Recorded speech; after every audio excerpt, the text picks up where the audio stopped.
The laughter from table 7 felt like it was coming from another planet. I could hear the clinking of wine glasses, the warm murmur of a family celebrating something important, but it all seemed muffled, distant, like a memory of a life I used to have. My own world had shrunk to the vibrating phone in my apron pocket and the tremor in my hand as I refilled a water glass. My professional smile felt like a mask made of cheap, cracking plastic, and I prayed no one would look too closely. The man at the head of the table, Dante Moretti, the owner of this whole gilded cage, had eyes that missed nothing. I avoided his gaze, focusing instead on the pristine white tablecloth, the gleaming silverware, the illusion of order and peace that my life so desperately lacked. Another vibration against my hip, a silent, vicious pulse. I knew the message without looking. Mark, my ex-boyfriend, the man who wore a badge and used it as a shield for his obsession, was reminding me he was always watching. He was out there somewhere, and the beautiful, laughing family in front of me was nothing more than a temporary wall between me and him. My breath hitched, a tiny, betraying sound, swallowed by the restaurant's ambient charm. My hands were shaking so badly I had to grip the heavy water pitcher with both of them just to keep from dropping it. The matriarch of the family, an older woman with sharp, kind eyes, looked up at me and smiled. "Thank you, dear. You've been taking such good care of us tonight." Her voice was like a warm blanket, and for a horrifying second, I thought I was going to cry right there in the middle of the dining room. The kindness was almost more painful than the fear. I managed a tight nod, my throat closing up. As I turned away from the table, my gaze snagged on the street outside the restaurant's large window. A familiar car was parked across the road, half hidden in the shadows. My blood ran cold. He was here.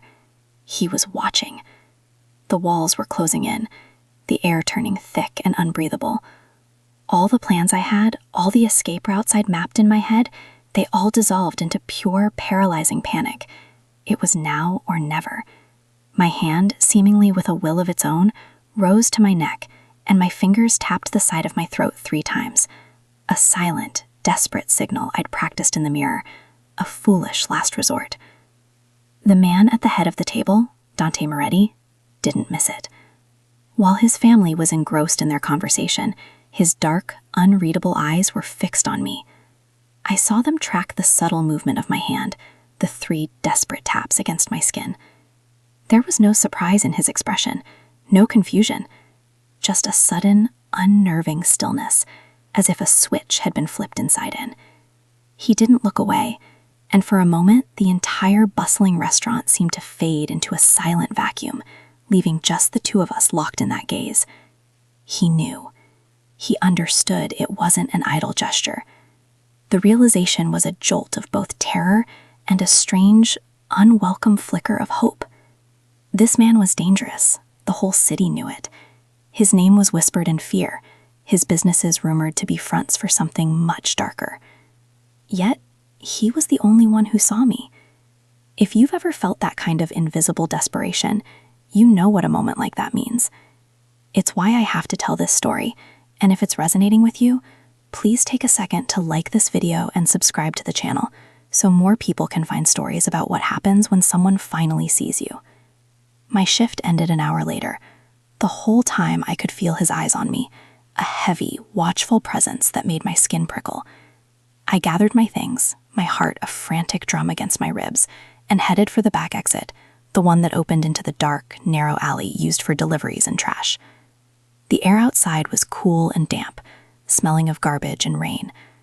I took a deep breath, trying to steady my nerves, but a figure stepped out from behind the dumpster, blocking my path. Mark. His smile was a twisted, possessive thing that never reached his eyes. "Leaving so soon, Lena?" he asked, his voice a low, menacing purr. "I was just waiting to walk you home." He took a step closer, and I instinctively backed away until my back hit the cold brick wall. He closed the remaining distance, planting a hand on the wall next to my head, trapping me. "You think you can ignore my calls? You think you can just build a new life and I'll disappear?" He leaned in, his voice dropping to a whisper. "You belong to me. You'll always belong to me." His grip found my arm, fingers digging into my flesh with bruising force. "Let her go." The voice was quiet, almost conversational, yet it cut through the tense alley air like a razor. It came from the mouth of the alley, where a tall silhouette stood against the faint glow of the streetlights. Dante Moretti. He hadn't raised his voice, but the command was absolute, laced with an authority that the air crackled. Mark froze, his grip on my arm faltering for a second. He turned, his face a mask of arrogant disbelief. He was a cop. He wasn't used to being challenged, especially not in a dark alley. He puffed out his chest, his hand instinctively going to the holstered weapon at his side. "This is a private conversation," Mark sneered. "Mind your own business." Dante took a slow, deliberate step into the alley, the shadows clinging to him, making him seem larger, more menacing. He didn't even glance at Mark. His focus was entirely on me, his dark eyes asking a silent question. The world seemed to slow down, and I knew, with absolute certainty, that my answer would change everything. The power in that alley had shifted, and it no longer belonged to the man holding a badge and a gun. It belonged to the man who commanded the shadows. Mark, blinded by his own authority, made a fatal mistake. He pulled back his jacket to reveal his badge. "I'm a police officer," he announced, his voice regaining its familiar, bullying tone. "This is official business. I suggest you walk away before you get yourself into real trouble." Dante's expression didn't change. It was as if the badge was a meaningless piece of tin. He looked at my face, at the terror I knew was plain to see, and then his gaze dropped to Mark's hand, still clamped around my arm. I gave the smallest, most imperceptible shake of my head. That was all it took. Dante's eyes flickered to the shadows behind Mark, and he gave a nearly invisible nod. A second man, who I later came to know as Marco, materialized from the darkness. It happened so fast I barely registered the movement. One moment Mark was standing tall. The next he was gasping, his arm twisted behind his back, and his weapon removed from its holster with terrifying efficiency. Marco's voice was a low growl in his ear, a string of whispered threats that Mark's face go pale. Dante finally looked at him. "She is my business now," he said, his voice flat and cold. "You will never touch her again." Dante had Marco drive me home. I sat in the back of a luxury sedan that smelled of leather and power, my mind a complete blank. The fear was gone, replaced by a strange, hollow numbness. For the first time in over a year, I felt a flicker of something that might have been safety, but it was so foreign I couldn't be sure. The car pulled up to my apartment building, and Marco, a silent, imposing figure, walked me to my door and waited until I was inside. But the moment I turned the key and pushed the door open, the numbness shattered. My small, shared apartment was destroyed. The sofa cushions were slashed. The few photos I had of my sister and me were smashed on the floor. Our clothes were torn and scattered everywhere. It was a violation, a brutal message that my life was not my own. Scrawled across the bathroom mirror in my own lipstick were 2 words: no escape. My knees gave out and I sank to the floor amidst the wreckage. Just then, my phone buzzed. Not a text, but a call, an unknown number. My hand trembled as I answered it, and a familiar, low voice came through the line. "He knows where you live," Dante Moretti said, not a hint of surprise in his tone. "You're not safe there anymore. I'm sending a car back for you." The car that came for me wasn't the same one from the alley. This one was even darker, sleeker, a ghost gliding through the city's sleeping streets. I clutched the single duffel bag containing the sad, salvaged remains of my life, the fabric worn and soft against my trembling fingers. Inside, my sister's smiling face in a cheap plastic phone was pressed against a few t-shirts that hadn't been shredded by Mark's rage. My phone buzzed again, and my heart leaped into my throat. But it was just Chloe, my roommate, her text a frantic jumble of fear and concern. She'd found the apartment, seen the devastation. She was begging me to go to the police to file a report, her words a naive prayer to a system I knew was broken. How could I explain to her that the monster I was running from wore the same uniform as the people she wanted me to run to? The feeling of being utterly, hopelessly alone was a physical weight, pressing down on my chest until I could barely breathe. The luxury car was an absurd contradiction, a hearse for my old life, and an armored chariot carrying me toward an unknown, terrifying future. I had no idea where I was going, only that I was leaving everything behind. We didn't go to a sprawling mansion or a penthouse overlooking the city. Marco, the silent driver, pulled into the underground garage of a modern but anonymous high-rise building. He led me to an apartment on the 23rd floor, the door opening into a space that was beautiful, minimalist, and as sterile as a hospital room.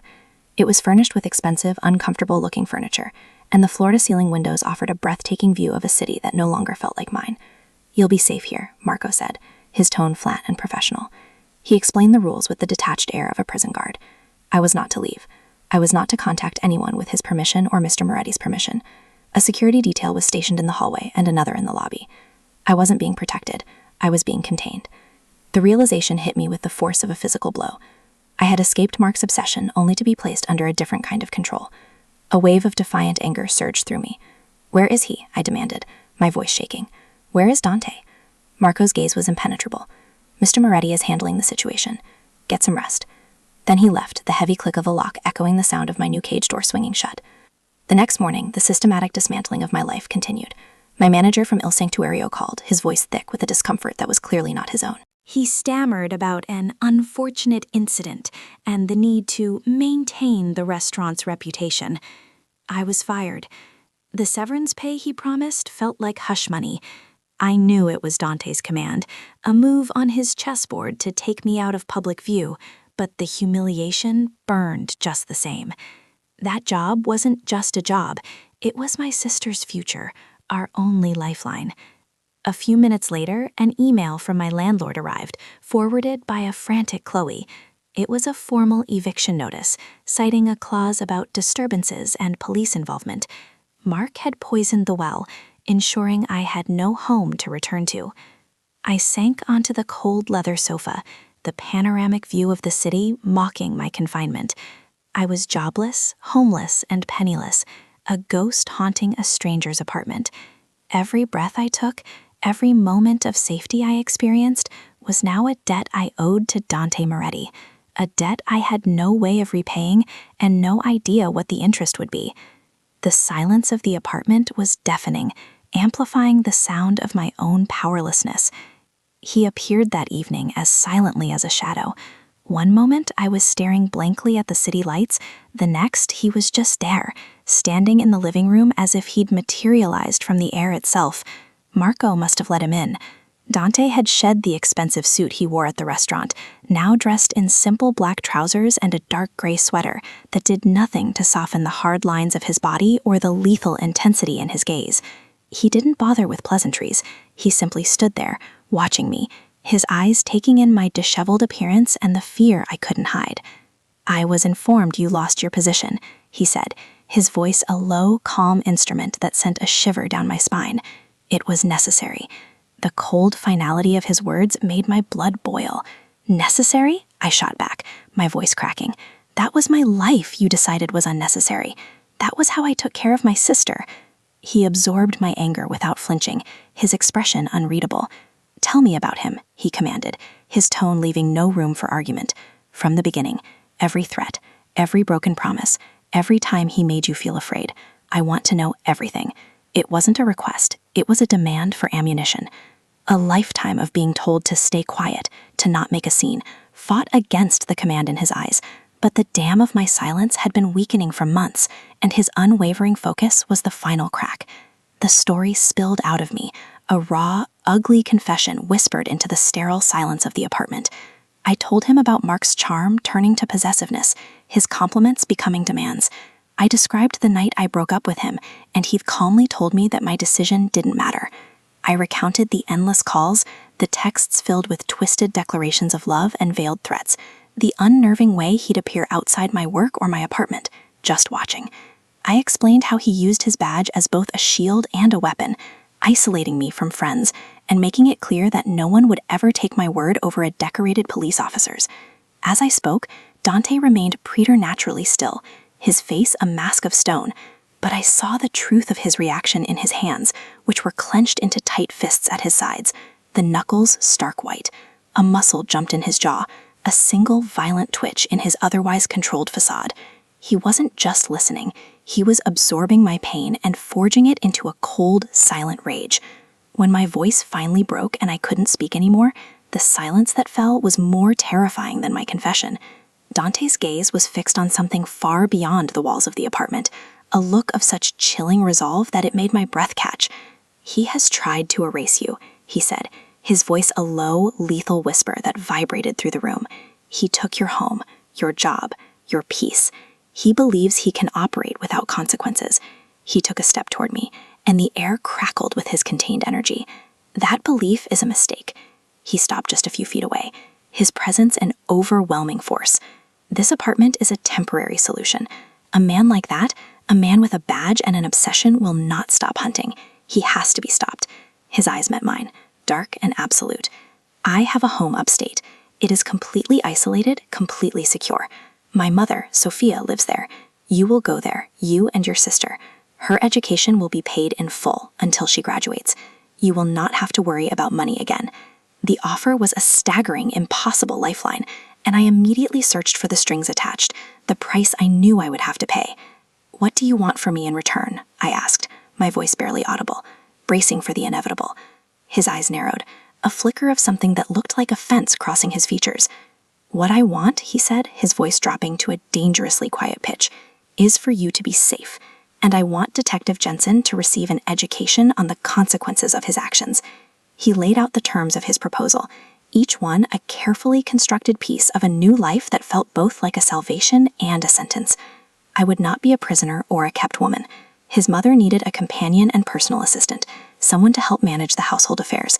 He was offering me a job, a salary, a purpose. He was offering me a way to maintain a shred of my dignity while placing me directly in the heart of his world, under his family's roof. My pride, the stubborn, resilient thing that had kept me going, rebelled against the idea. I had spent years fighting for my independence, and he was asking me to surrender it completely, to live in his house, eat his food, be dependent on his protection. The fear that I was simply trading one form of control for another, a more sophisticated and powerful one, was a cold knot in my stomach. I was terrified of him, yet he was the only person offering me a way out of the hell Mark had created. Just as the word no formed on my lips, my burner phone, the untraceable one Marco had given me, vibrated on the coffee table. The screen showed Chloe's name. I answered, my hands shaking.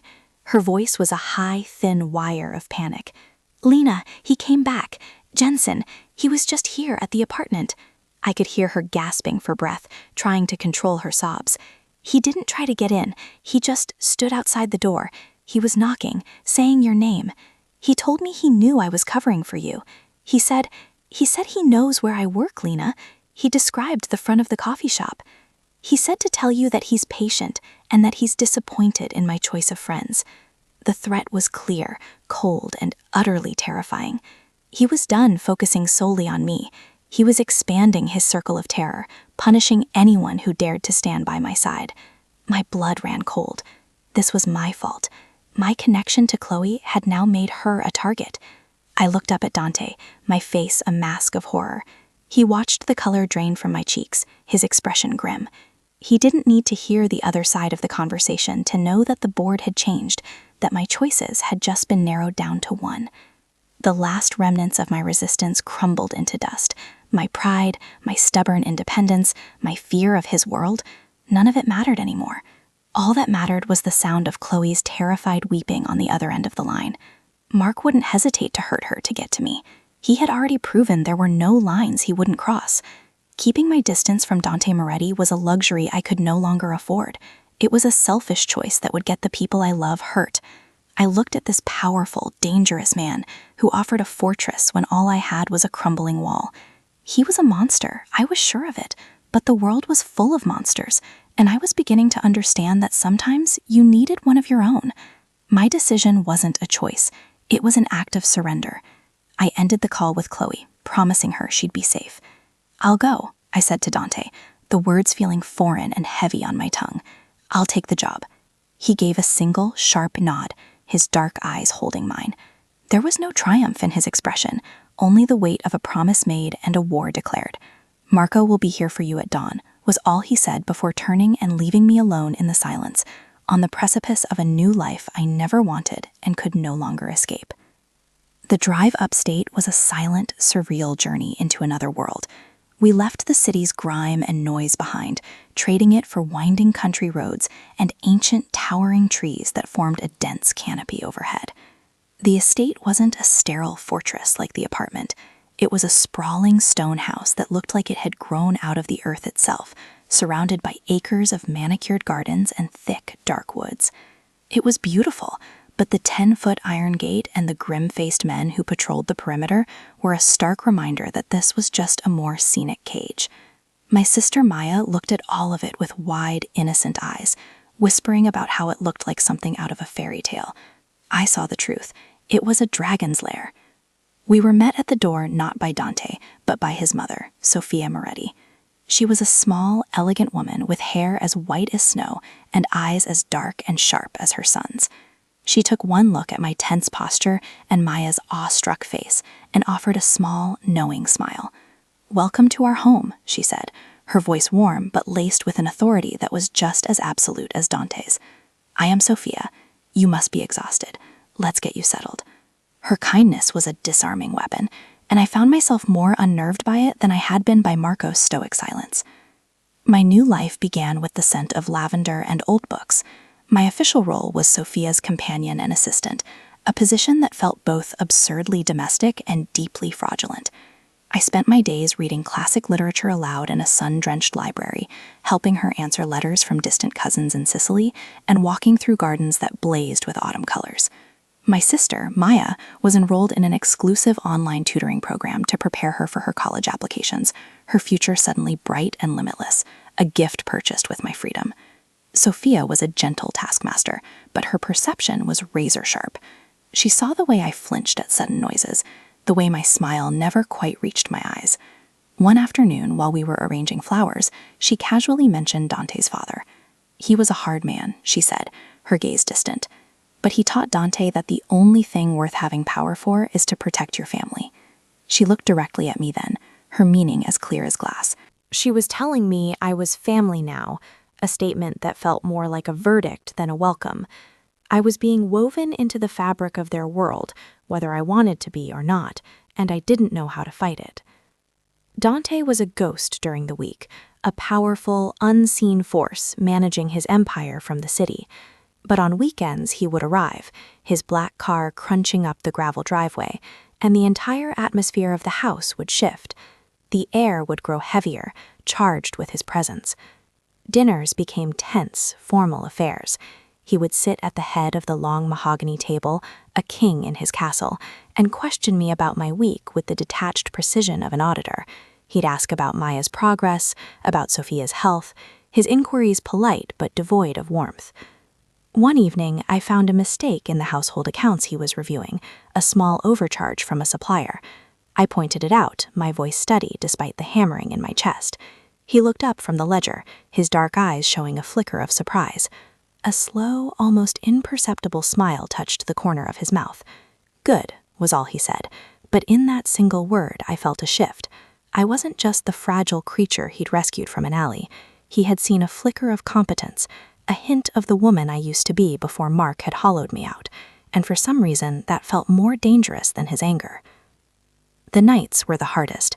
The quiet of the countryside was a blank canvas on which my nightmares painted vivid, terrifying scenes. I'd wake up in a cold sweat, the phantom feel of Mark's hands on me, his voice whispering threats in my ear. One night was particularly bad.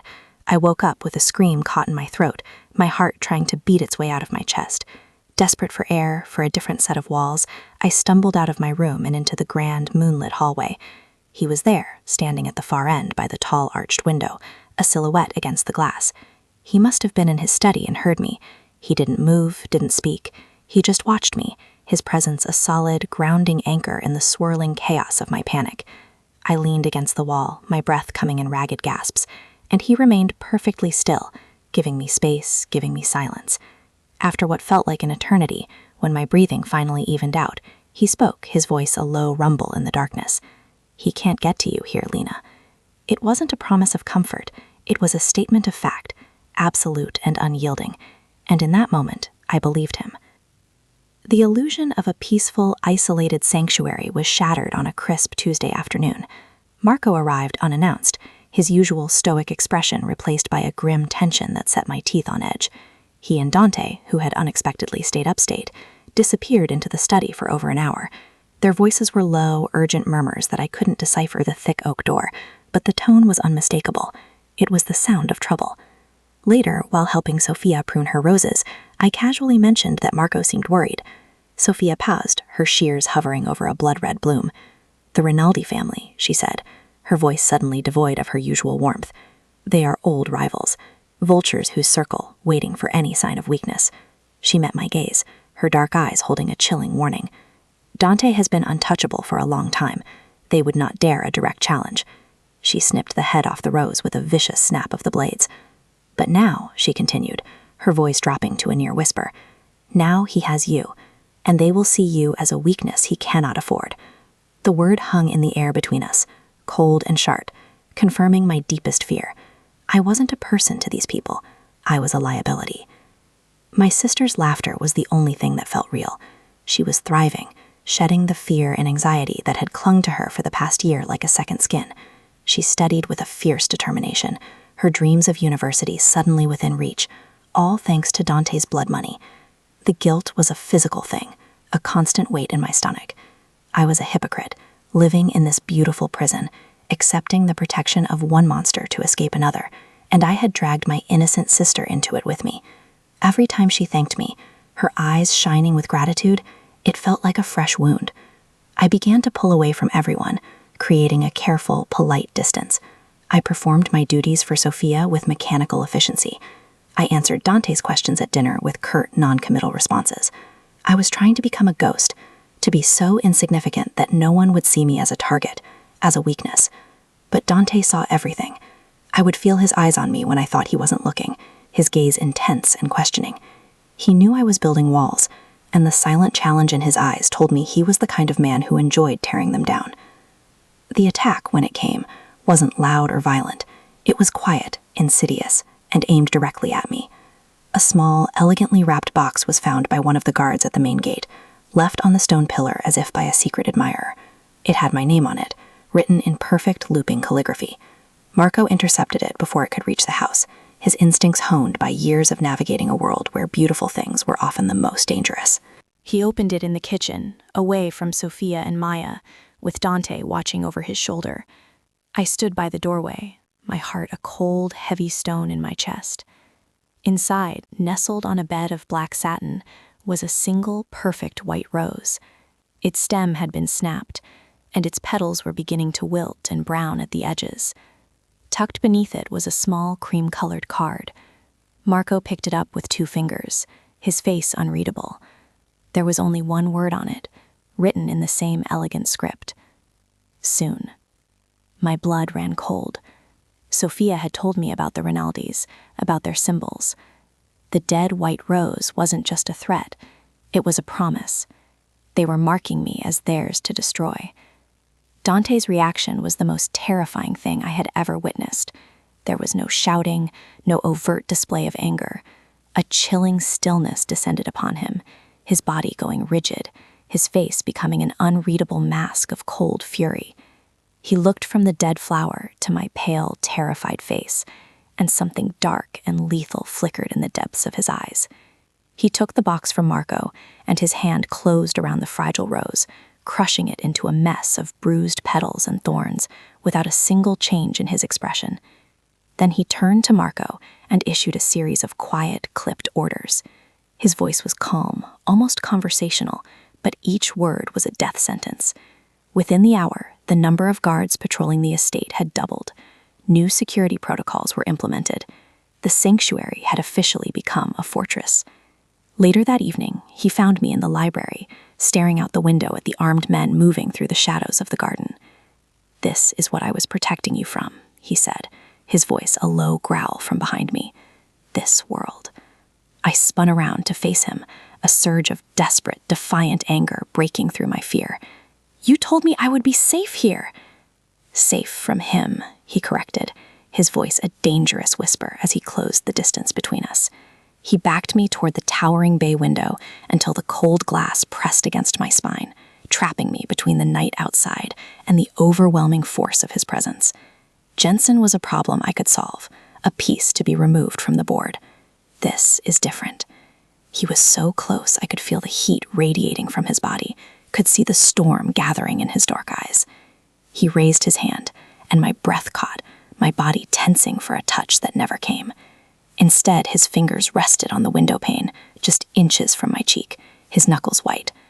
The Rinaldis don't solve problems, they exploit them. His gaze dropped to my lips for a fraction of a second before meeting my eyes again, intense and unwavering. They sent that rose to let me know they see you, to announce to the world that the untouchable Dante Moretti finally has something to lose. The air crackled with the unspoken truth of his words. My mistake, he murmured. The admission, raw and guttural, was letting them think they were right. His confession was not one of weakness, but a declaration of war, and I was the territory they were fighting over. His words hung in the air, heavy and final, a vow made of iron and shadow. Before I could process the terrifying intimacy of his confession, the world outside the library window exploded. Not in a literal sense, but with a sudden, coordinated chaos that was just as devastating. The soft garden lights flickered and died, plunging the grounds into an inky blackness. A single sharp crack echoed from the direction of the front gate, a sound I knew instinctively was a silenced gunshot. Then another. My blood turned to ice. Dante didn't flinch. He moved with a lethal grace that was terrifying to behold, pulling me away from the window and shoving me behind a massive oak desk.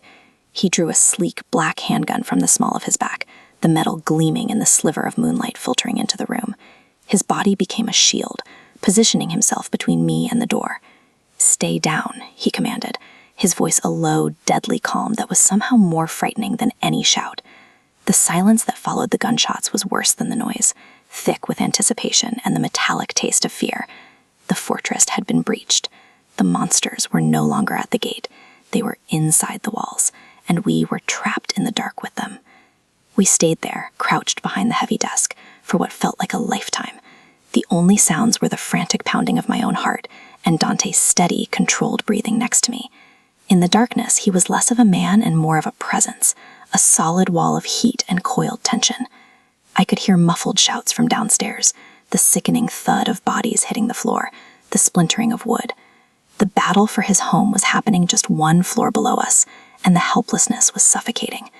I started to tremble, a deep, uncontrollable shudder that racked my entire body.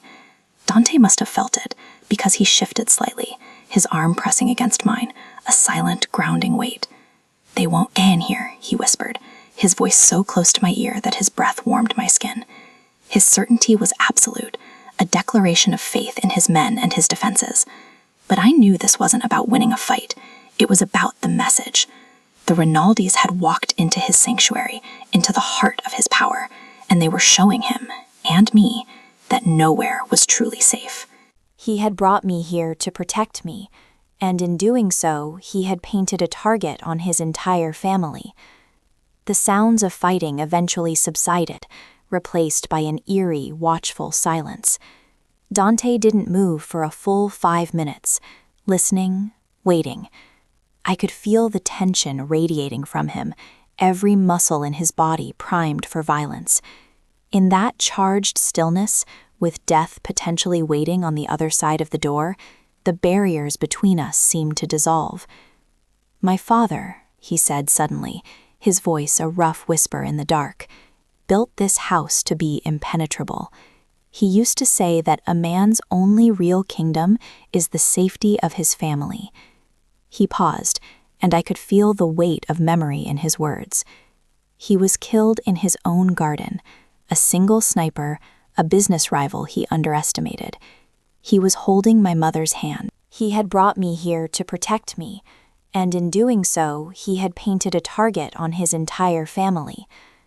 The sounds of fighting eventually subsided, replaced by an eerie, watchful silence. Dante didn't move for a full 5 minutes, listening, waiting. I could feel the tension radiating from him, every muscle in his body primed for violence. In that charged stillness, with death potentially waiting on the other side of the door, the barriers between us seemed to dissolve. "My father," he said suddenly, his voice a rough whisper in the dark, "built this house to be impenetrable. He used to say that a man's only real kingdom is the safety of his family." He paused, and I could feel the weight of memory in his words. He was killed in his own garden, a single sniper, a business rival he underestimated. He was holding my mother's hand. I was 16. I learned that day that stone walls mean nothing if you give your enemy a reason to look past them. The confession was stark, stripped of all emotion, yet it was the most vulnerable thing I had ever heard. He wasn't just telling me a story, he was explaining himself. He was showing me the ghost that haunted him, the failure that drove his ruthless need for control. And he was admitting, without saying it, that he saw me as that same kind of reason for his enemies to attack. Marco's voice finally came through the door, low and strained. "Boss, it's clear." Dante rose, helping me to my feet, his hand lingering on my arm for a moment longer than necessary. The library was untouched, a pocket of peace in a house that now felt desecrated. The scene downstairs was one of controlled carnage. 2 of the Rinaldi intruders lay dead in the grand foyer, covered in white sheets that were already blooming with red. One of Dante's men was being tended to by a grim-faced medic, his arm bandaged and bloody. The message was on the main staircase. Lying on the 3rd step, stark against the dark polished wood, was another single white rose, this one freshly cut and perfect. It was a trophy, a flag planted on conquered ground. They had gotten inside, past his guards, past his security, and left their calling card in the heart of his home. Sophia and Maya had been secured in a panic room, unharmed but terrified. The violation was absolute. The Rinaldis hadn't come to take the house. They had come to prove that they could. They had come to show Dante that his new acquisition, his weakness, had made his kingdom indefensible. In the aftermath, a cold, silent fury settled over Dante. He moved through the house, issuing orders with a chilling precision, his face a mask of stone. But I saw the tremor in his hand as he lit a cigarette, the deep-seated guilt in his eyes as he looked at the frightened face of his mother. He had failed in his most sacred duty, and the weight of it was crushing him. I found him hours later, long after the bodies were gone and the house was scrubbed clean of blood, standing alone in his study. The room was dark except for the glow of the city lights through the window behind him. He looked utterly alone, a king surveying a compromised kingdom. I didn't know what to do, what to say. Words felt useless, so I did the only thing I could think of. I walked over to the bar, poured 2 fingers of whiskey into a heavy crystal glass, and set it down on the desk beside him. I didn't speak. I just stood there, a few feet away, a silent witness to his pain. He looked at the glass, then at me, his dark eyes filled with a raw, unguarded emotion I had never seen before. For the first time, he looked not like a monster or a savior, but simply like a man afraid of losing everything he loved. He picked up the glass, his fingers wrapping around it tightly. "Thank you," he murmured, the words sounding unused, almost foreign on his tongue. He didn't drink. He just held it, as if the warmth from his hand seeping into the cool glass was some kind of anchor. "I never should have brought you here," he said, his voice low and rough. "I thought I could contain the threat. I was arrogant." I shook my head, finding my voice at last. "This isn't your fault, Dante. It's mine. I'm the one who brought this into your life." He turned to face me fully then, the space between us shrinking until it was charged with an almost unbearable tension. "No," he said, his gaze intense, searching.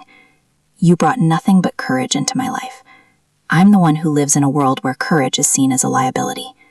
He reached out, his hand hovering in the air for a second before his thumb brushed against my cheek, a touch so gentle it was almost painful. "They see you and they think they found my weakness," he whispered, his eyes dropping to my lips. "They have no idea that you're becoming my reason to be stronger than I've ever been before." The air crackled, and I knew if I didn't step back, I would be lost completely. This was the turning point, the moment the world shifted on its axis. The silent promise in his eyes was more binding than any vow. He took a step back, creating a distance our emotions no longer recognized, and his expression hardened with resolve. "This has to end," he declared, his voice regaining its cold authority. "The Rinaldis are using Jensen.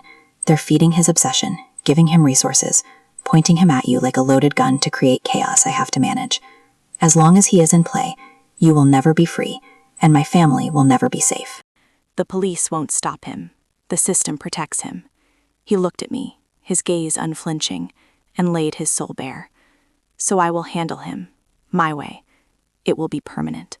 There will be no trial, no lawyers, just an ending." He wasn't asking for my approval. He was making a statement of intent, bringing me into the darkest corner of his world. He was offering me a brutal, bloody, and final form of justice. My past and his present were about to collide in an act of violence that would irrevocably bind us together, and he was giving me the choice to look away. But I knew, with a certainty that chilled me to the bone, that I couldn't. I met his gaze, my fear and my desperation hardening into a cold, sharp point of resolve. I had spent a year running, hiding, praying for— And you, Lena, you were the one who handed it to them.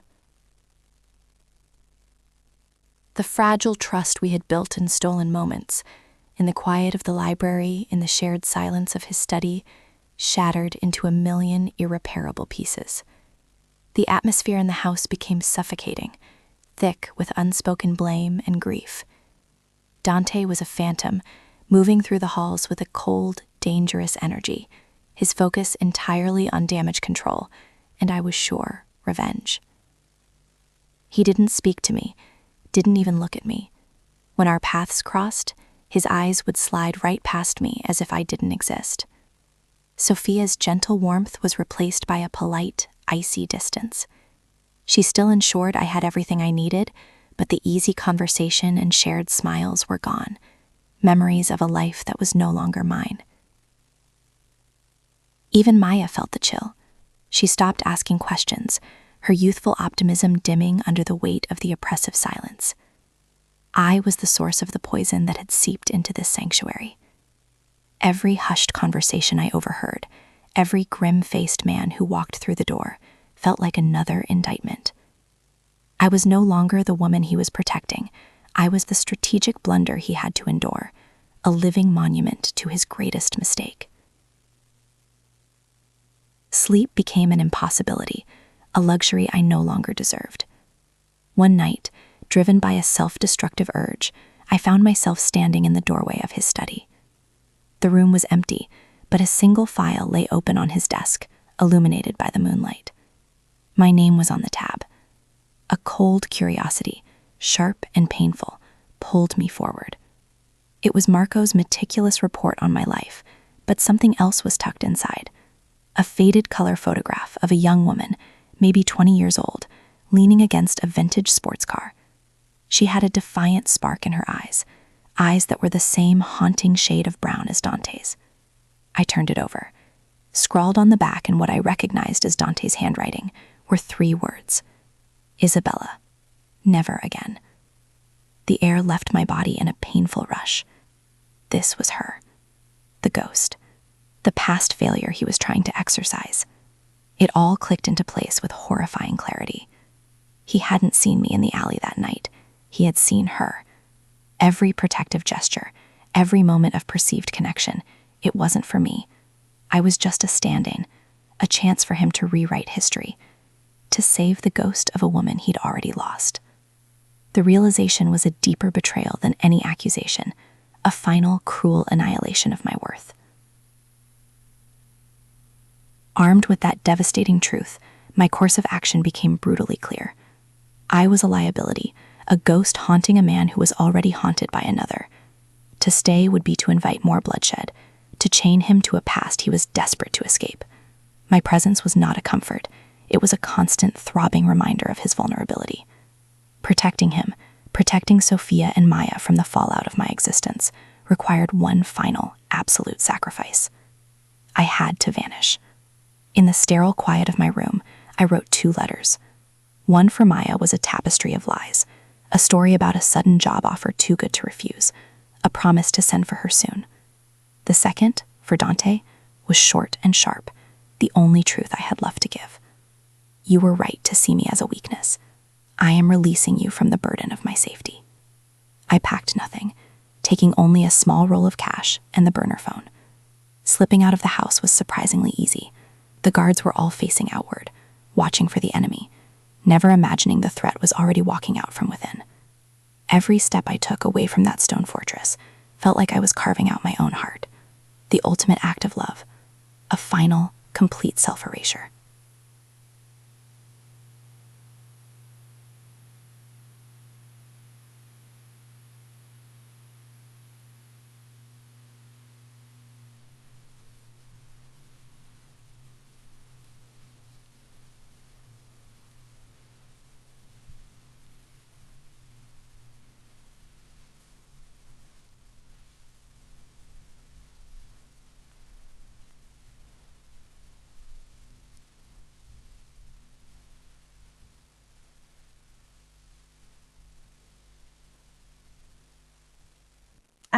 looked at my own reflection in the dark glass, a pale, haunted ghost of a woman, and the last remnants of the victim inside me withered and died, replaced by a cold, hard fury. I wasn't a liability. I wasn't a weakness. I was the one person who knew exactly how Mark Jensen's cruel, narcissistic mind worked. He didn't just want me dead. He wanted me to watch him destroy everything I had come to care about first. I stood up, my legs steady for the first time in days, and pulled the cord for the next stop. The bus hissed to a halt, and I stepped out into the rain, not running away, but turning back toward the fire. Dante's cold fury was a tangible thing, a drop in temperature that silenced the entire estate. The news of his mother's abduction had spread through his organization like a shockwave, but he showed no panic, no outward rage. Instead, he became a creature of pure, lethal strategy. He stood before a massive map of the city's industrial waterfront, his face a mask of stone as he issued a cascade of quiet, deadly commands. His men moved with the silent efficiency of a wolf pack, a network of eyes and ears spreading through the city's underbelly. He had dismissed the possibility of a traitor within his ranks. The security breach was too clean, too personal. It was Jensen. It had always been Jensen, puppeteered by the Rinaldis, and I had led them right to his mother. He should have hated me. A part of him, the cold, calculating leader, probably did. But as he looked at the empty chair where I used to sit in the library, another feeling, sharper and more painful than anger, cut through him. He saw my final note on his desk, not as a betrayal, but as a desperate act of protection. He realized with sickening certainty that I wouldn't stay hidden.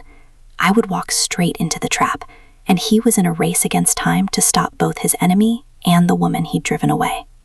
The cab ride to the shipyards was the longest of my life. The city that had once been my home was now an alien landscape, a concrete jungle where monsters roamed free. My mind raced, replaying every conversation with Mark, every threat, every moment of his sick, controlling behavior. He was arrogant. He believed he was smarter than everyone, especially Dante, a man he saw as a common thug. This wasn't just about killing Sophia. It was about humiliation. It was a performance. He would choose a stage that meant something, a place that symbolized what he was destroying. I closed my eyes, picturing the docks, the decaying warehouses, the smell of salt and rust. Pier 4, the place I had given Dante, the place where the ambush happened. It was too obvious, and yet, for a man like Mark, it was perfect. It was a monument to his victory. I pulled out the burner phone, my fingers flying across the keypad. I sent a message to the only number stored in it, the one Marco had used. It was a gamble, a desperate prayer that Dante would understand. I didn't write a location. I just wrote 5 words. Isabella, he's at the grave. Then I threw the phone out the window, severing my last tie to a world of running and hiding. Dante was coordinating the search from his study, the room feeling like a tomb without my presence, when one of his men brought him the burner phone they'd assigned to Marco. A single message had come through. His eyes narrowed, reading the 5 cryptic words, and the world seemed to stop. Isabella, he's at the grave. It wasn't a physical grave. He understood instantly.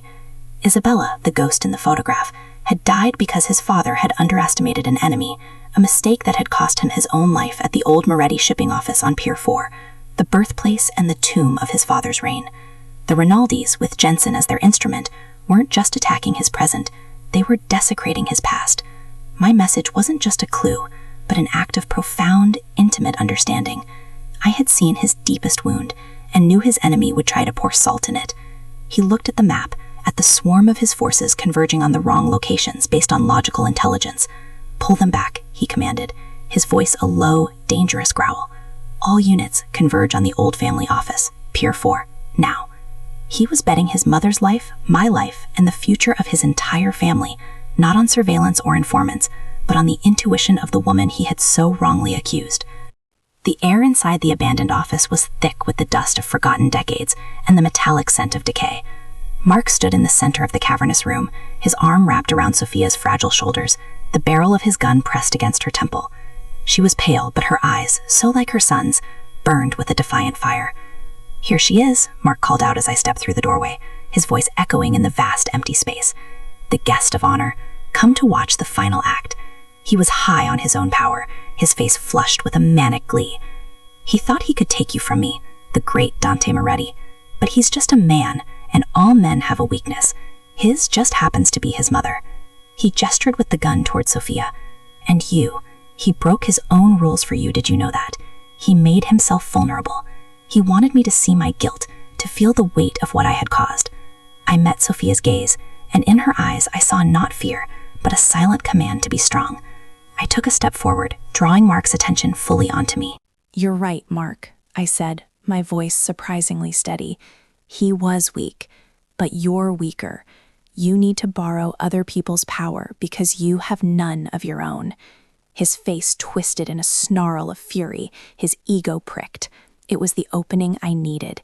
In that split second of his destruction, the world exploded into motion. Shadows detached themselves from the doorways, moving with a silent, coordinated grace. But before they could reach him, I acted. I shoved a stack of rotting wooden pallets with all my strength, sending them crashing to the floor right in front of him. Mark stumbled back, his grip on Sophia loosening for a fatal instant. It was all the time Dante needed. He appeared as if from nowhere, not with a gunshot, but with a brutal, silent efficiency. He disarmed Mark, his hand a vice on his wrist, the snap of bone echoing in the sudden silence. He shoved Mark to his knees, his face a mask of cold, final judgment. "You will never threaten my family again," Dante whispered, the words a death sentence. The resolution was swift and absolute. In the quiet aftermath, Dante walked past his mother, past his men, and came straight to me. He pulled me into his arms, his body trembling with a force I'd never felt before. "I thought I lost you," he said, his voice raw, broken. He wasn't my protector anymore, and I wasn't his ward. We were survivors, standing in the ruins of our past, finally choosing our future. 6 months later, the city felt like a different world, or perhaps I was just a different woman living in it. The silence left by the Rinaldi family's sudden, complete collapse was a testament to Dante's quiet, methodical wrath. Their businesses were shuttered, their lieutenants scattered to the winds, their name now a cautionary whisper instead of a roar. And Mark Jensen? He was simply gone. No news report, no missing person file.